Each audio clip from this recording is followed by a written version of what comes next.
I'm Michelle Miller from CBS This Morning, Saturday. In this episode, we have an assortment of stories on the arts, from a daring photographer to a dystopian author to the history of fashion illustration. First, we start with a book about the iconic film Chinatown, its complex history, how it signaled the end of an era in Hollywood, and what's next. Jeff Glor has that story. Hey, listen, pal, I make an honest living. People only come to me when they're in a desperate situation. I help them out. I don't kick families out of their houses like you bums down at the bank do. From its earliest scenes, it's clear. Chinatown is more than a place. It's a metaphor for the futility of good intentions. Hello. In this case, for a private detective named Jake Gittes, played by Jack Nicholson. This business requires a certain amount of finesse. Nicholson, then the cool prince of a Hollywood system that was about to come crashing down. Give me a break, will ya? Why is it the big goodbye? It's the big goodbye to a Hollywood that made, by and large, a great product. For over a decade, Sam Wasson has been writing about Hollywood and the film business. His 2010 bestseller, Fifth Avenue 5 a.m., told the story of Audrey Hepburn and Breakfast at Tiffany's. He is now the author of The Big Goodbye. It's the big goodbye to an America before Watergate, an America before Vietnam. So it's a big goodbye to innocence. Set in 1937, the corruption at the center of Chinatown is inspired by real events from the early 1900s, when powerful city officials and businessmen seeking water for a rapidly growing Los Angeles obtained rights from poor rural farmers. The movie focuses on Nicholson's character, who stumbles onto a similar scheme involving a wealthy businessman played by John Huston. You may think you know what you're dealing with, but believe me, you don't. And Faye Dunaway as a classic femme fatale with a twist. I don't know what you are talking about. Hawk Koch was Chinatown's assistant director and a source for Wasson. Did you know at the time something special was happening? Oh, yeah. The script was great, and we were all excited, and we had the best of the best in every department. The movie was written by Robert Towne and is considered by many to be the greatest script in film history. It won the Oscar for Best Original Screenplay in 1975. Conceived at the height of Watergate, the story mirrored reality. The more Gittes digs for the truth, the more darkness he finds at every turn. Did it ever get any better than this? I don't know if it got better, it got different. Wasson writes that Koch and Towne were part of a team that made Chinatown during a time when Hollywood was drastically more storyteller-friendly, before blockbusters, sequels, prequels, and tie-ins. Nowhere was that more apparent than at Paramount, run at the time by legendary producer Robert Evans. When he first got the script for Chinatown, it didn't make any sense to him. It was incomprehensible, but he bet on it because it was a Robert Towne script, and Robert Towne meant talent. He said, I don't know what this is about, but you guys, I trust. Yeah. So go do it. Yeah. I mean, if you're going to hire Picasso, are you going to micromanage Picasso? Are you going to say, maybe you should use a little blue, Pablo, here? No. No. JJ, get us to see Mr. Mulray. Then, at the peak of his powers, Jack Nicholson is in every scene of Chinatown. But Koch says one of the most important parts about Nicholson was the environment he cultivated off-screen. It was his personality that just came across, and you fall in love with him. Jack had that smile and that sparkle in his eye that you want to be around him. The other essential player in Chinatown was the director, Roman Polanski, who also has a cameo in the film. You're a very nosy fellow, kitty cat, huh? You know what happens to nosy fellows? They lose their noses. Next time you lose the whole thing. This was Polanski's first film in Hollywood since his pregnant wife, Sharon Tate, was murdered by Charles Manson's followers in 1969. 3 years after Chinatown's release, Polanski was charged with drugging and sexually assaulting a 13-year-old girl. He pled guilty to a lesser crime of sex with a minor, but fled the country before sentencing. I think it's impossible for a lot of people to have any discussion of Polanski, the filmmaker, given what happened. I would encourage people, as a lover of film and someone who believes Polanski's maybe our greatest living filmmaker, I would encourage those people to look at the work and hopefully be able to hold both truths in their hearts and minds, that he did this horrible thing and made these beautiful films.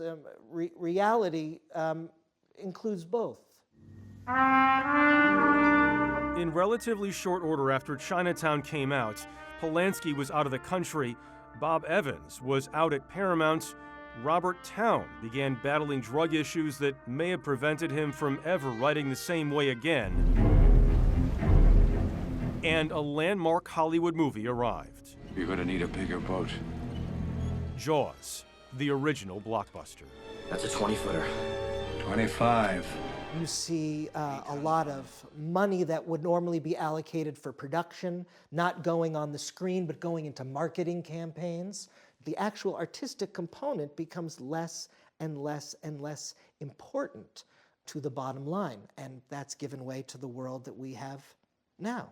It's a sad book. Now you're making me sad. It's a sad book, but it's not. I disagree. It's not. Well, thank you for saying that. I disagree. I think it's energizing to read about something that someone's passionate about. Well, thank you. I think, and that doesn't mean it's sad. And you're right. You have to be passionate in order to be sad. You have to love something, you know, and if losing it means anything. And that's what Chinatown is. I mean, Chinatown is loving something and losing something.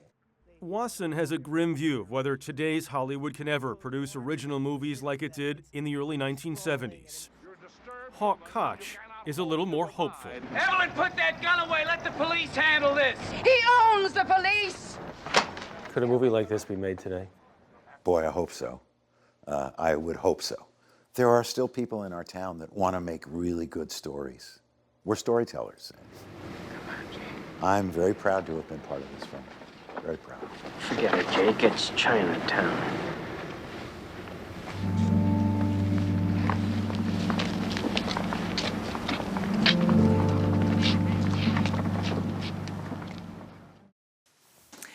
In the novel The Warehouse, a company is so bent on profits its employees become modern-day slaves. It's a work of fiction, though not far from reality. I sat down with the author. Creepy basement, Very creepy door. basement. Beneath the hustle of downtown New York City. Miss this place? I do. This is my old desk. Author Bob Hart shows us his old work digs to make a point. It was way messier when I was here. No. Working at the mysterious bookshop gave him both value and time. It was nice to be able to go home from work when I was supposed to go home from work, not at like 9 or 10 o'clock at night. And he took a pay cut from the world of journalism to do it. So by coming here, it was a chance to sort of like exhale a little bit, spend time with my family, which again is getting harder and harder to do under this economy. It's a far cry from the world he creates in The Warehouse, a dystopian cyber thriller where big tech surveils workers to increase productivity and profits. The book's based on this company called The Cloud. Yes. Any particular company out there? Totally fictional. Made Totally? it up completely in my head. Absolutely. Yeah. I did a ton of research on this, and really it was reading about how all these major corporations sort of treat us like disposable products, like we are the food they eat to grow bigger. To peg it down to any one company, I think, is almost dangerous. Do workplaces like that actually exist the way you describe in the book? In large part, yeah. So in The Warehouse, there's a live-work facility. This company gets so big that they just build dormitory housing for their employees so that you work there, but you also live there, so you never really go home anymore. And that's the Foxconn model in Asia. Hart's world pumps steroids into current workplace practices and unravels the consequences. In the book, Black Friday is taken to the extreme. I actually covered a woman who was trampled to death in a Black Friday opening at a Walmart. I'll never forget it.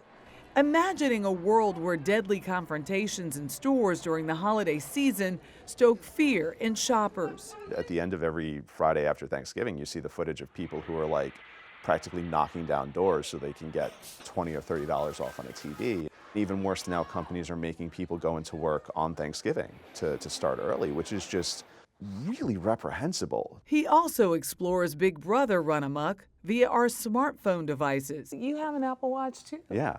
I bet somewhere in some computer system there is a map of everywhere you and I have ever gone while wearing these. And that doesn't scare you? It's terrifying. But again, I have it and I wear it because it's cool and it's fun, you know, and this is that trade-off that we make where we've sort of surrendered a little bit of our privacy for convenience. It all spawned from the chance readings of 2 articles, the first in Mother Jones. It was called I Was a Warehouse Wage Slave. And she got a job in a fulfillment center, and they were really running people into the ground to meet these insane standards. And yet people are still lined up around the block for these jobs because they set up in economically depressed areas. And I remember reading that and thinking, there is a book here. He filed that away until he came across this New York Times article in 2014. Maria's story kind of put the human face on it. According to the medical examiner, Maria Fernandez died after breathing gasoline fumes while sleeping in her car between shifts. Maria worked at 3 Dunkin' Donuts part-time, and it was just this horrifying story. The year that she died, she was struggling to pay $550 a month on a basement apartment in Newark. And that same year, the CEO of Dunkin' Donuts made $10 million.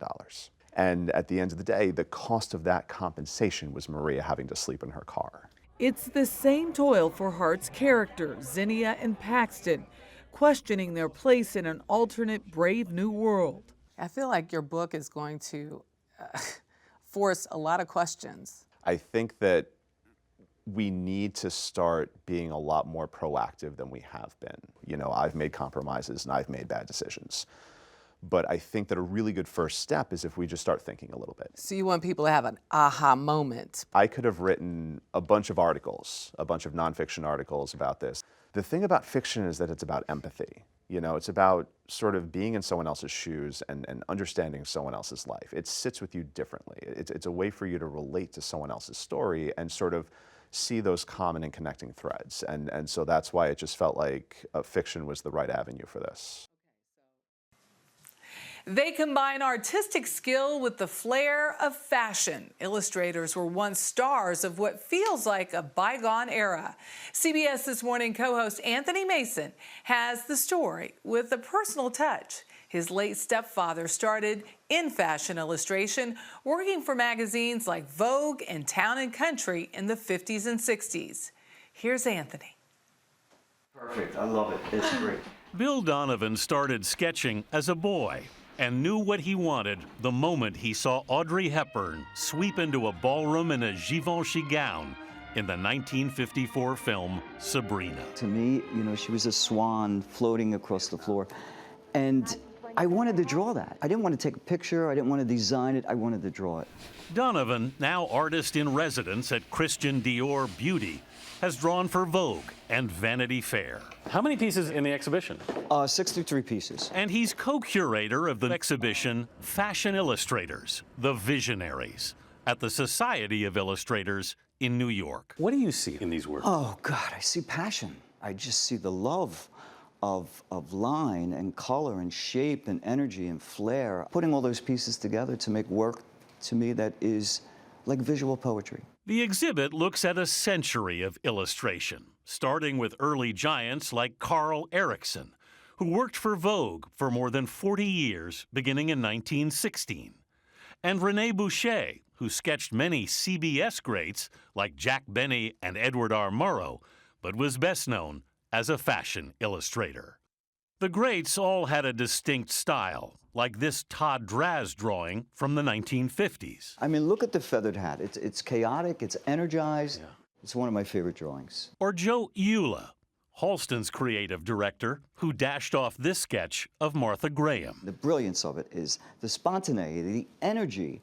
And you could feel her dancing, you could feel her moving. Women illustrators were rare in women's fashion, but Barbara Perlman broke through. I love this piece because she's striking and she's staring right back at you. Some of these illustrators became real stars. Most of them are stars. Most of them are legendary. Almost every single person we selected has a legacy. Like Glenn Tunstall, who made his name drawing for the fashion Bible Women's Wear Daily in the early 1970s. And I found people recognized me. I would even get fan mail. You don't know how they knew. No. But they knew. They knew. Tunstall, who came from Detroit, was a pioneer. I was there as the first black illustrator at Women's Wear. Was that your dream job? Yes, I think it was everyone's that was a fashion artist. What makes a great fashion illustrator? It's this fluency with drawing, whereby not only can you draw what you see, but you can easily exaggerate. Is it also drawing what you feel? And drawing what you feel. You bring your personality, yourself into it.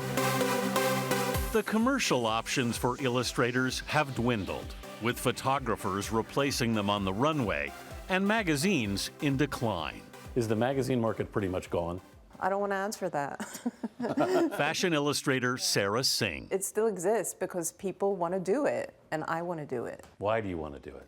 Because it's fun. I've had it ever since I was little that I need to draw. It's an addiction. Singh, who works quickly in ink, will then scan her illustrations and alter them in the computer. She's drawn for Vogue, Elle Decor, and Tiffany, and also shows her work on her Instagram page. When you get your work published online, it's up forever before it might just end up in the dentist's office. You get appreciated. Yes, you get appreciated. Not fed, but appreciated.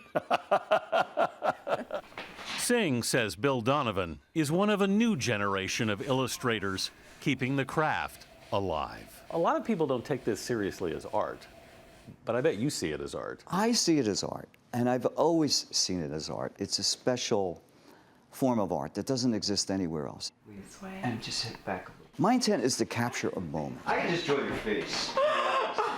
When a woman walks into a restaurant and she's beautiful and she just quietly turns over her shoulder and gives a glance, it's so alluring. And that's what I try to capture, that essence, that spontaneous moment that happens. There's an intimacy that is created when you're drawing live. I think people want some of that back. His pictures of wild animals in remote locations sell for 6 figures, in part because they're so rare and in part because he gets literally inches away from them. Jeff Glore has an inside look. Let's make some magic. This is it. I've always believed that the best photographers stand in front of the most interesting things. It's really that simple. From the Arctic to Africa to the American West, David Yarrow's work shooting wildlife, indigenous communities, and landscapes has reshaped fine art photography. You never know when that big moment's going to come. A combination of his extreme planning and patience. That's it. Brilliant. Recently, in Southern California, Yarrow only had a few minutes of perfect sunlight to create his latest print. Get that shade right. A staged shot on Sunset Boulevard featuring one of the most famous models in the world, Alessandra Ambrosio, a car and a wolf. So wait, do I really need to be with the wolves? Here, Ambrosio wasn't comfortable sitting next to the wolf. Come on, you're fine. Come on, come a little forward, a little closer. If you don't like it, we can shoot them independently. Yeah. We just do a composite of the two. That's it. Get that light on him. So Yarrow improvised. You've got to get that wolf further forward in the car. You have Sunset Boulevard shut down, people honking at you like crazy, a wolf. 4 wolves. 4 wolves. He brings backups just in case. The photo, titled Chateau Marmont, was half of Yarrow's Wolf of Wall Street idea, an homage to the Martin Scorsese-Leonardo DiCaprio film. We don't start dialing at 9:30 because our clients are already answering the phone. You all know this scene early on in The Wolf of Wall Street. He did one picture outside and one inside a trading room. Everyone ready? Go for it. With Jordan Belfort, the man the Wolf of Wall Street is based on. Yarrow's usual goal is to get as close as possible to animals of all kinds. That includes traveling to South Africa with British model Cara Delevingne to shoot her in front of a lion. You search David Yarrow on the internet, this is one of the first ones that comes up. I mean, she's a British icon. She is authentic. She is brave. She's got a lion standing directly behind her. Yeah, she's fearless. She is fearless. Yarrow has also come face-to-face with black panthers, elephants, captured here with a special wide-angle lens, and tigers. Tigers will kill you. Tigers are the most vicious animals in the world. They will kill you for fun. I'll go in the cage, I think, and try and work from the cage. Is there ever any fear? There's fear of failure, which is always good, but fear of personal safety. Never with animals. With people, yes. I mean, my scary moments have always been with people, because people can buy weed, they can get drunk, and they can buy guns. Animals can't do those three things.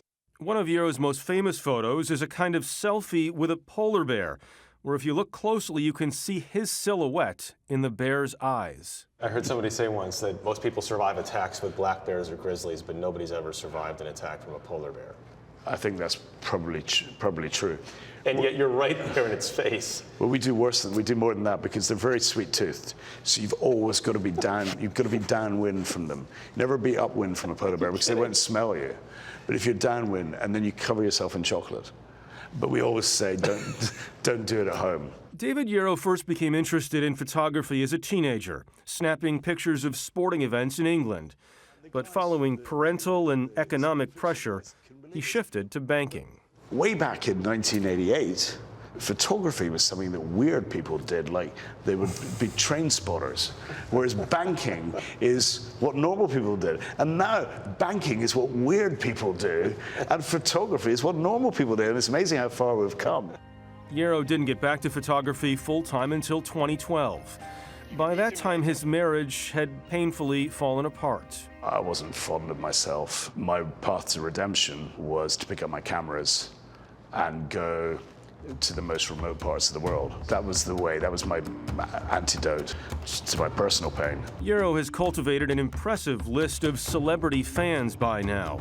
Tom Brady wrote the foreword to his latest book. When people want to say something nasty about me, they'll turn around and say, oh, David, yeah, he's taking some good pictures, but you know he's a businessman. My mother was an artist. She was a much better artist than me, a sculptress. And she died sadly penniless, because she thought the commercial pursuit or the monetization of her craft was shameless. Let's be shameless. We've got to be nice. That's how you feel about it. When people say that there's more interest in the celebrity or the business part of it than the actual art itself.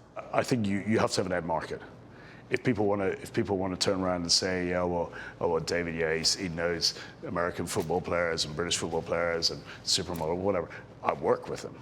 I think you've done a remarkable job. Yarrow can take months to plan one picture. But once everything is in place, things move fast. From Sunset Boulevard to here. Yeah, and we pride ourselves on our work ethic. We shot this 26 hours ago, and here is the final version. He then only releases a limited number of original signed pictures.